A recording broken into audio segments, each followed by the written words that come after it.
Hello नमस्कार दोस्तों। मैं आपका astrology host doctor Mahesh Joshi आप सभी का स्वागत करता हूं इनोवेटिव ज्योतिष चैनल पर। आज की क्लास में जिस टॉपिक पर हम बात करेंगे वो एक बहुत ही इम्पोर्टेंट टॉपिक है। मेरे पास काफ़ी रिक्वेस्ट आ रही थी इस पर कोई वीडियो बनाने की, तो मेरे पास जो अभी रिक्वेस्ट आई रिसेंटली वो भारतीय विद्या भवन दिल्ली के कई सारे स्टूडेंट्स की रिक्वेस्ट आई कि हमारे यहाँ पर राशि फल कैसे देखा जाता है ये नहीं सिखाते हैं। मुझे नहीं पता सिखाते हैं या नहीं, मगर मेरे पास जो रिक्वेस्ट आई वो मैं बता रहा हूँ। तो उन्होंने बार बार मुझे कहा कि मैं एक वीडियो बनाऊं कि राशि फल किस तरीके से देखा जाता है। तो दोस्तों, राशि फल देखने के कई सारे तरीके हैं और उन सभी पर वीडियो बनाया जा सकता है, मगर मुझे जो सबसे सटीक और सुलभ और आसान लगता है वो मैं आज की क्लास में आपको बताना सिखाऊंगा।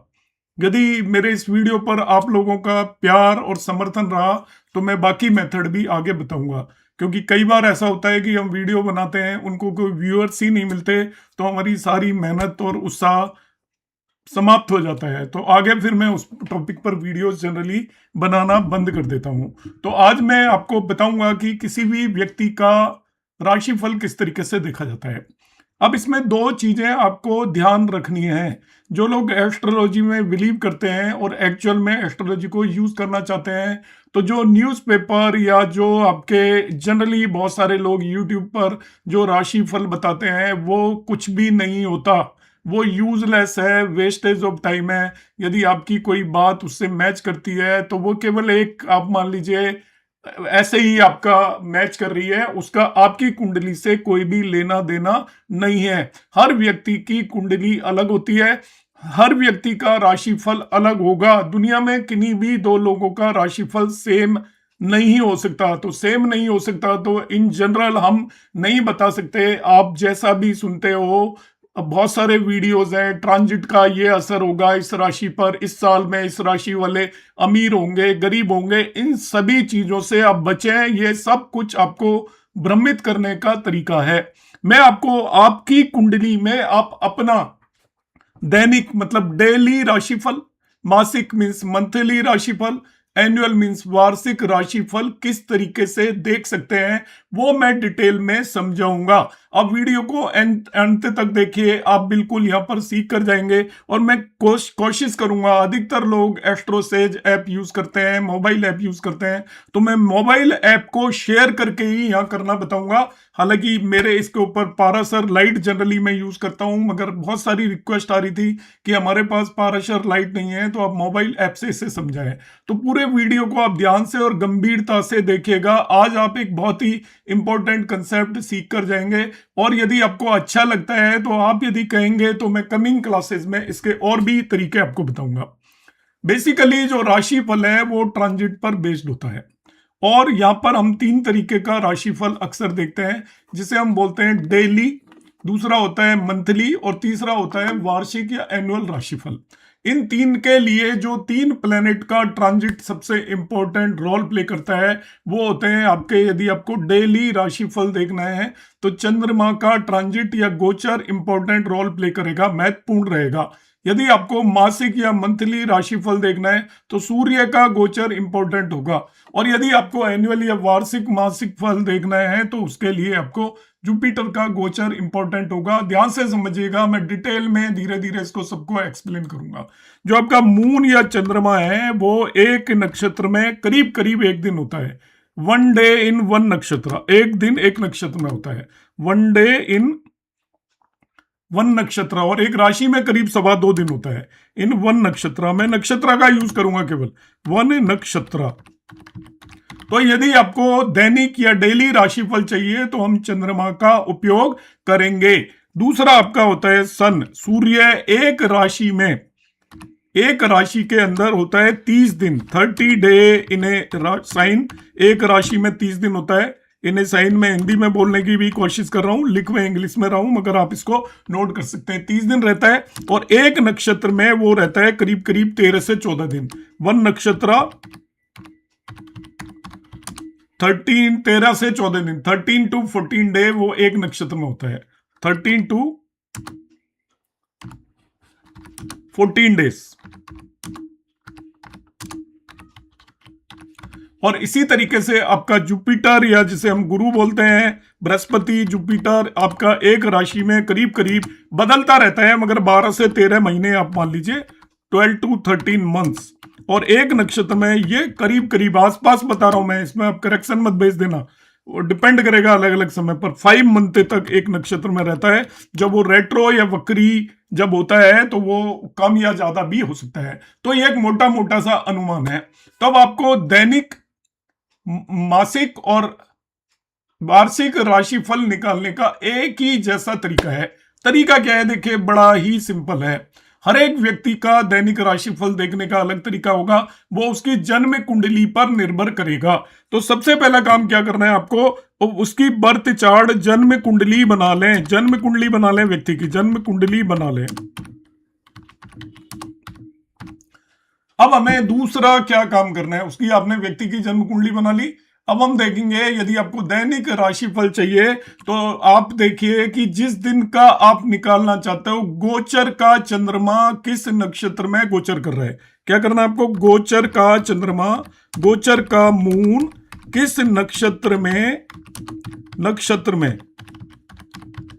गोचर कर रहा है। वो सभी के लिए सेम होगा, गोचर तो सेम ही होगा, किस नक्षत्र में गोचर कर रहा है ये आप देख लोगे। गोचर का चंद्रमा किस नक्षत्र में गोचर कर रहा है। मैं आपको दैनिक फल बता रहा हूं, फिर मैं आपको मंथली भी इसी तरीके से बताऊंगा।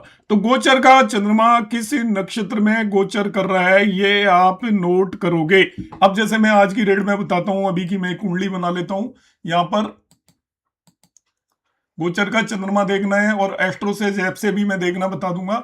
अभी की कुंडली बनाइएगा। चलो मैं एस्ट्रोसेज ऐप से आपको देखना बताता हूं, क्योंकि आपको फिर अदरवाइज वही मेरे पास आप कंप्लेंट करेंगे कि ये हमारे पास सॉफ्टवेयर अवेलेबल नहीं है। तो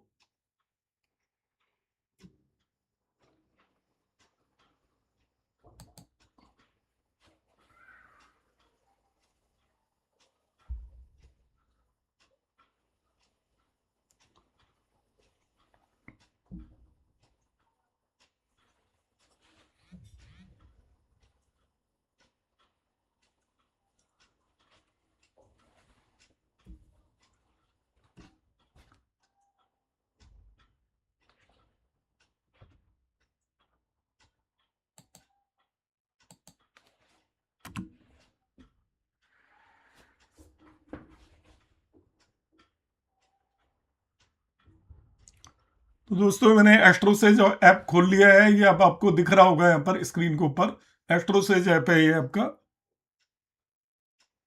यहाँ पर अभी मैंने डेट डाली है 5 जनवरी 2026 की, 12:29 अभी हो रहा है। और ये प्लेस आप चाहे कहीं का भी डाल लीजिए, क्योंकि ट्रांजिट में कोई बहुत फर्क पड़ता नहीं है प्लेस से। यहाँ पर मैं एंटर नेम में कुछ भी डाल देता हूँ। मैंने ए नेम डाल दिया, और अब मैं क्या कर रहा हूँ, इस कुंडली को खोलूंगा। गेट होरोस्कोप मैंने खोल लिया।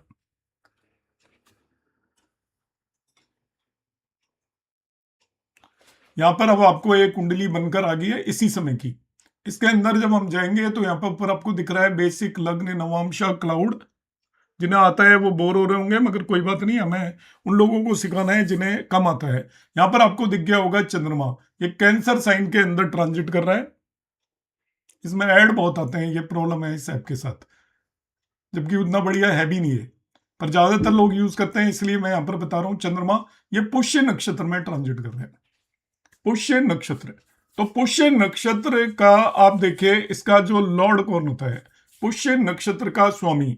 तो पुष्य नक्षत्र का स्वामी आपको पता है कि शनि होता है। पुष्य नक्षत्र का जो लॉर्ड है वो आपका सैटर्न होता है। अब आपको क्या करना है, बड़ा सिंपल सा तरीका है। आप उस व्यक्ति की जन्म कुंडली बनाएंगे। तो यहां से मैंने पता किया पुष्य नक्षत्र में ट्रांजिट कर रहा है, वो आपको पता चल गया। अब आगे की चीज हम देखते हैं।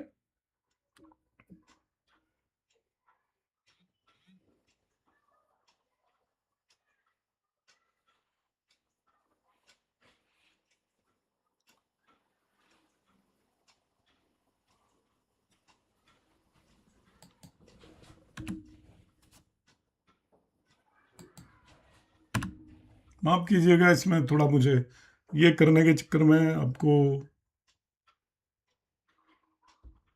अब पुष्य नक्षत्र में ट्रांजिट कर रहा है तो इसका स्वामी हमें मालूम ही है।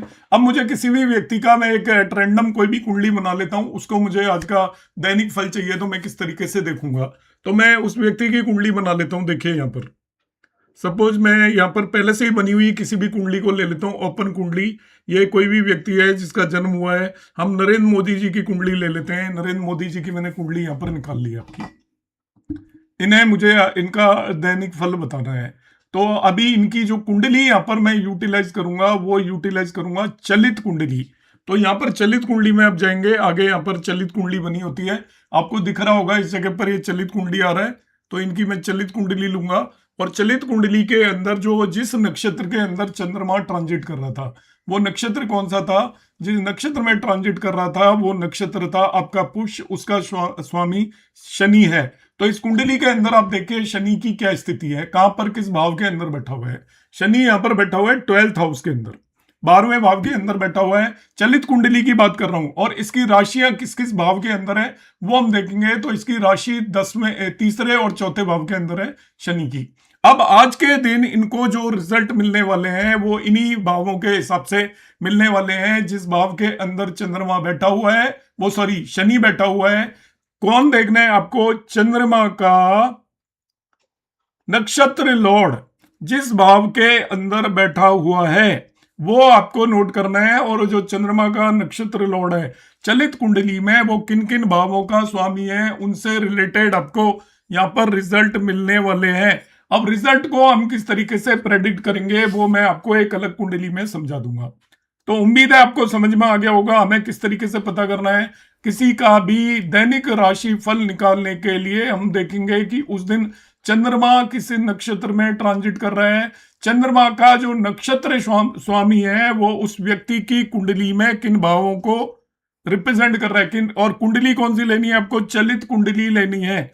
चलित कुंडली में चंद्रमा का नक्षत्र स्वामी जिस भाव में बैठा हुआ है उससे रिलेटेड आपको आज परिणाम मिलेंगे। साथ ही साथ वो जिन भावों का स्वामी है उससे रिलेटेड परिणाम मिलेंगे। परिणाम किस तरीके से मिलेंगे वो भी मैं आपको एक्सप्लेन करने की यहाँ पर कोशिश करूंगा। तो मैं अब ये बदल देता हूं क्योंकि एस्ट्रोसेज में एक्सप्लेन करने में मुझे शेयरिंग में कुछ दिक्कत आ रही है। तो परिणाम किस तरीके से मिलते हैं, सपोज शनि 11वें भाव में बैठा हुआ है तो मैं इसको थोड़ा बदल देता हूं कुंडली को।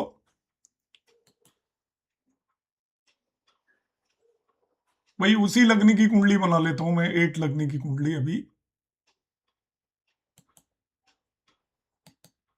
ये 8 लग्न की कुंडली मैंने बना दी, और सेटन अभी जो है आपका नक्षत्र स्वामी वो 11वें भाव में था, तो 11वें भाव के परिणाम मिलेंगे। तो किस तरीके से हम देखेंगे, एक एक भाव के परिणाम को किस तरीके से समझेंगे वो मैं आपको समझाने की कोशिश करूंगा। देखिए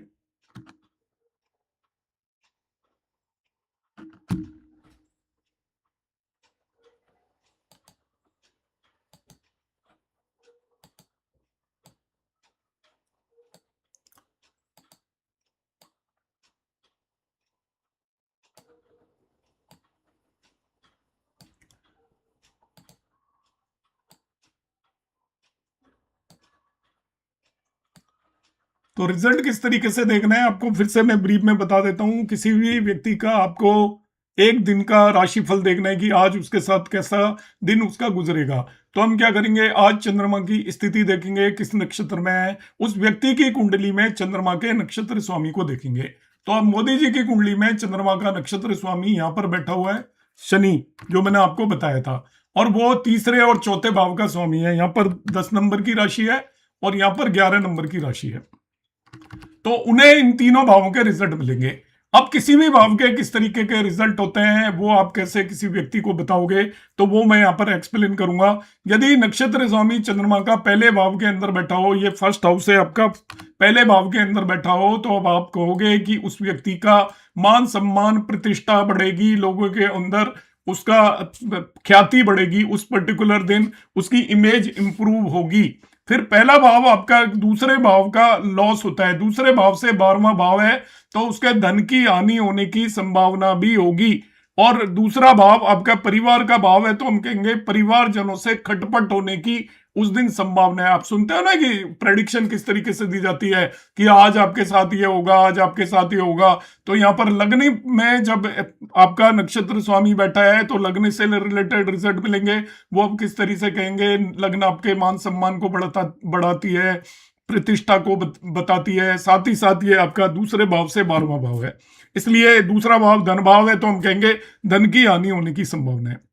दूसरा हम कहेंगे परिवार के लोगों से खटपट होने की संभावना है। सपोज नक्षत्र स्वामी दूसरे भाव के अंदर बैठा हुआ है, सेकंड हाउस के अंदर बैठ गया, सपोज ये शनि जो चंद्रमा का नक्षत्र स्वामी है भाई दिव्य दूसरे भाव में बैठा होता, तो हम किस तरीके से रिजल्ट देखें। दूसरा भाव धन भाव है, तो हम कहेंगे उनको धन की प्राप्ति होगी। सपोज शेयर मार्केट में पैसा लगा रहे हैं तो हम कहेंगे उनको शेयर मार्केट में पैसा मिलेगा, परिवारजनों से मेल जोल बढ़ेगा, अच्छा खाना खाने को मिलेगा, अच्छे स्पीच देने को मिलेगी, इस तरीके से हम बताएंगे। साथ में ये तीसरे भाव का 12वां भाव है, तो तीसरे भाव का 12वां भाव का मतलब होता है कि तीसरा भाव बहन भाइयों का होता है, तो बहन भाइयों से झगड़ा मनमुटाव होने की पूरी पूरी संभावना है। इस तरीके की हम उसको प्रेडिक्शन देंगे।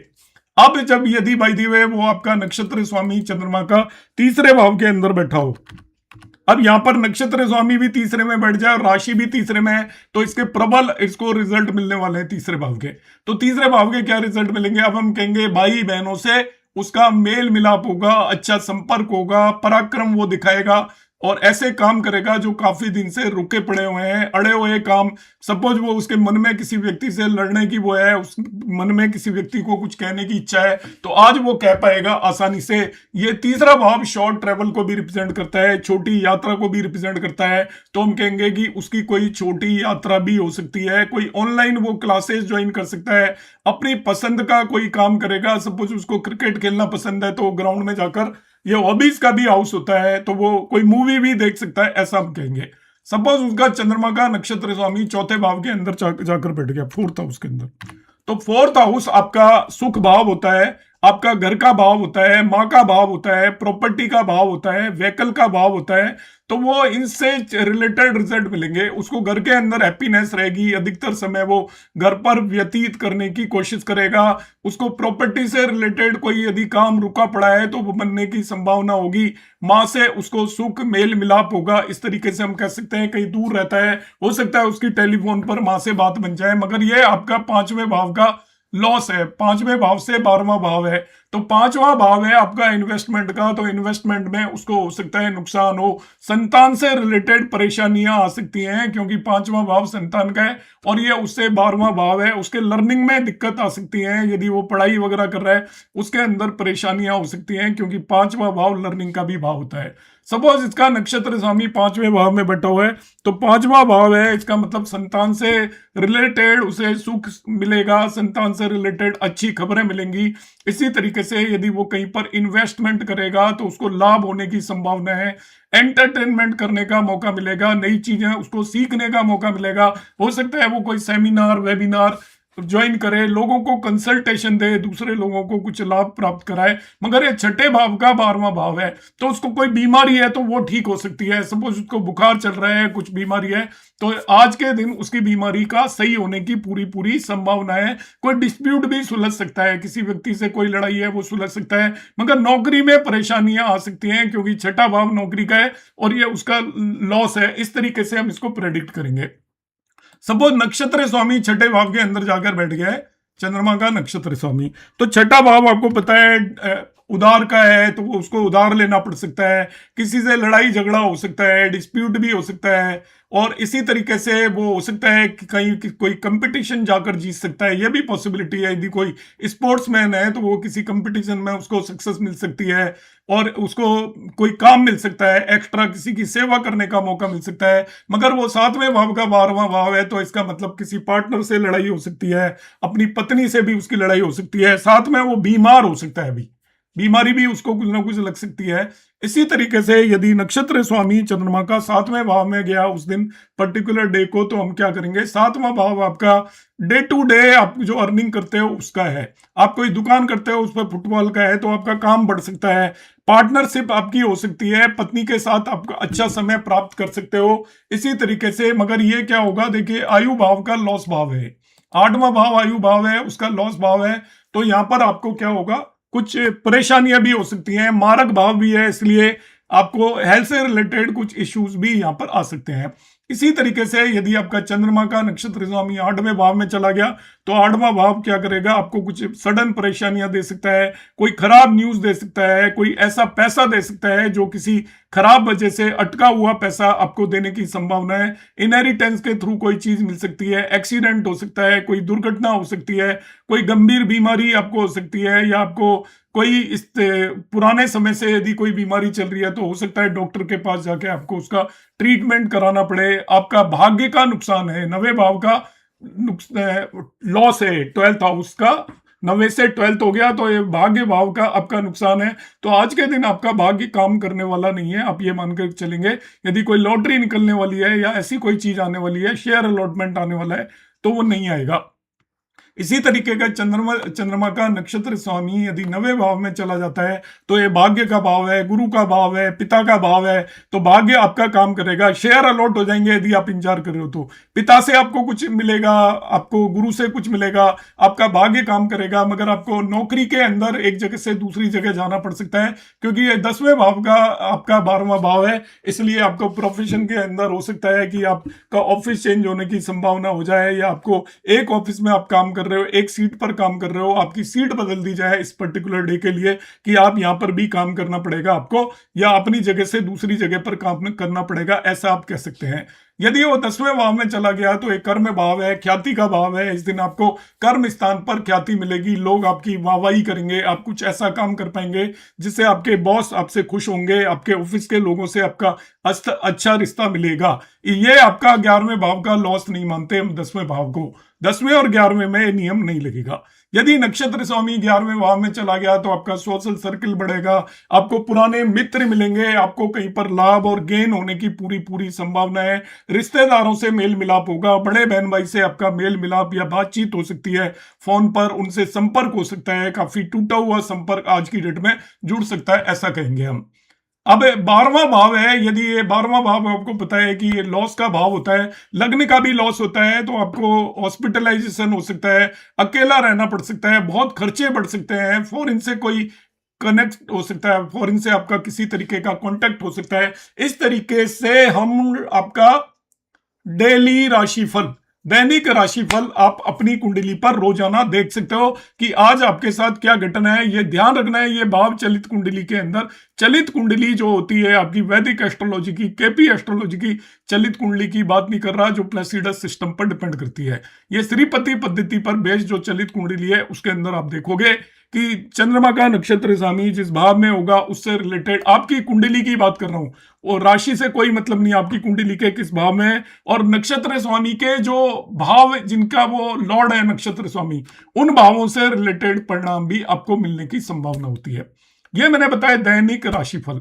मगर अब आप कहोगे मासिक राशिफल कैसे निकालेंगे, तो मैं उसको मासिक राशिफल की बजाय सूर्य जब एक नक्षत्र में रहता है उस 13 या 14 दिन का राशिफल बोलूंगा उसको मैं, क्योंकि सूर्य एक महीने में 2.25 नक्षत्रों को क्रॉस कर लेता है करीब करीब, तो एक नक्षत्र में 14 दिन जितने दिन रहेगा उसका राशिफल इसी तरीके से कहेंगे। कैसे कहेंगे कि सूर्य का नक्षत्र स्वामी किस भाव के अंदर है आपकी चलित कुंडली में। जैसे मैं आज की बात करता हूं, आज ये डेट है हमारी करीब करीब ये 5 जनवरी है। 5 जनवरी है तो आपको पता है कि धनु राशि में सूर्य आपका ट्रांजिट कर रहा है। 5 जनवरी को जो धनु राशि में सूर्य अभी ट्रांजिट कर रहा है, ये धनु राशि में आ गया था 15 दिसंबर के आसपास। तो सबसे पहले धनु राशि में आपका मूल नक्षत्र में रहा 28 दिसंबर के आसपास, और 28 दिसंबर से 13 में ऐड कर लूं तो करीब करीब ये 10 या 11 जनवरी तक आपका मूल के बाद आपका पूर्व आषाढ़ा नक्षत्र के अंदर ये रहेगा। तो अभी सूर्य आपका पूर्व आषाढ़ा नक्षत्र में है जिसका स्वामी शुक्र है। तो अब आपके जो 13-14 दिन के जो हम फल बताएंगे वो शुक्र आपकी भाव चलित कुंडली के किस भाव में बैठा हुआ है, और भाव चलित कुंडली में शुक्र की राशियां किन भावों में है, उससे रिलेटेड आपको 13-14 दिन तक परिणाम मिलेंगे। जैसा मैंने अभी आपको एक्सप्लेन किया था चंद्रमा के नक्षत्र स्वामी की तरह, वैसे ही शुक्र के आप शुक्र को देख लीजिएगा, सूर्य के नक्षत्र स्वामी के हिसाब से परिणाम मिलेंगे। और आप देखोगे कि 14 जनवरी 10 जनवरी को वो चला जाएगा किसके अंदर, उसका नक्षत्र बदल जाएगा करीब करीब 10-11 जनवरी के आसपास, और वो नक्षत्र में चला जाएगा उत्तर आषाढ़ा नक्षत्र में, जो कि सूर्य का नक्षत्र होता है। तो अब आप 10 जनवरी से लेकर 23-24 जनवरी तक जो परिणाम बताओगे, वो आप देखोगे कि भाव चलित कुंडली में सूर्य किस भाव में बैठा हुआ है और वो किस भाव का स्वामी है। उन भावों से रिलेटेड आपको अगले 13-14 दिन तक परिणाम मिलेंगे। अब मैं बताता हूं आपको, जिसे हम वार्षिक राशिफल बोलते हैं। वार्षिक राशिफल जैसा कुछ नहीं है। इसे हम बोलेंगे कि जब तक जुपिटर एक ही नक्षत्र में रहेगा, जितने दिन उतने दिन तक, 5 महीने तक करीब करीब रहता है, आपको कैसे परिणाम मिलेंगे पूरे 5 महीने। तो अब आप देखोगे जुपिटर का, गुरु का नक्षत्र स्वामी प्लेनेट पकड़ लोगे, तो अभी आप गुरु को देखोगे तो गुरु अभी करंटली मिथुन राशि या जेमिनी साइन के अंदर वो ट्रांजिट कर रहा है, और मिथुन राशि के अंदर वो पुनर्वसु नक्षत्र के अंदर ट्रांजिट कर रहा है। तो पुनर्वसु नक्षत्र का स्वामी खुद जुपिटर है, वो अपने ही नक्षत्र में ट्रांजिट कर रहा है। तो किसी भी व्यक्ति का आपको 5 महीने का राशिफल देखना है, तो हम देखेंगे कि जो उस व्यक्ति की कुंडली भाव, जो चलित कुंडली है, उसमें आपका पुनर्वसु नक्षत्र का स्वामी गुरु किस भाव के अंदर है, उस भाव के हिसाब से उसको 5 महीने तक, जब तक गुरु आपका पुनर्वसु नक्षत्र में है, तब तक परिणाम मिलेंगे। साथ ही साथ उन भावों के परिणाम भी मिलेंगे जिन भावों का स्वामी भाव चलित कुंडली में गुरु का नक्षत्र स्वामी, जो कि आज के समय पर गुरु ही है, वो होगा।